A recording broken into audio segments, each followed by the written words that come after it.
Israel పక్కా ప్రణాళికతోనే ఆహ్, చేసింది game. ఇప్పుడు తాజాగా బయటకొస్తున్న విషయాలేంటంటే అమెరికా చర్చల ద్వారా కథ నడిపే కంప్లీట్ చేసే ప్రయత్నం చేసింది. ఇంకోటి కొమైనీని హతమారిస్తే యుద్ధం ఆగిపోతుందని భావించింది.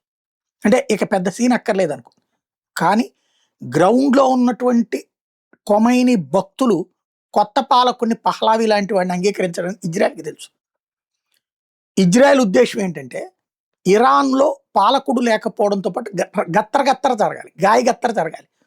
దాని ఆర్థిక వ్యవస్థ నాశనం అయిపోవాలి. ఆయుధ వ్యవస్థ నాశనం అయిపోవాలి. అణ్వస్త్ర వ్యవస్థ నాశనం అయిపోవాలి. అప్పుడు తిండికి తిప్పలు పడతా బ్రతకలేని పరిస్థితుల్లో గ్రూపులయిపోయి జనాలు లెబనాను, పాలస్తీనా, యెమెను లాంటి దేశాలు ఎట్టా తయారైన లిబియా అట్లాగా తయారవుతారు. అంటే ఇక వాళ్ళొక ప్రపంచానికి ఎందుకు పనికిరాని వాళ్ళకి ఆళ్ళల్లో కొట్టుకు చస్తా బతికేస్తుంటారు. అప్పుడు ఇరాన్ నుంచి ఇజ్రాయెల్‌కి థ్రెట్ ఉండదు. అందుకోసం ఈ చర్చలు జరుగుతూ ఉండగా, ఆ చర్చల సారం మీద సమీక్షించేందుకు కొమైనీ మీటింగ్ పెట్టినప్పుడు లేప్పడేసింది అన్నదే ఇప్పుడు ప్రధానంగా నిపుణులు చెప్పే మాట.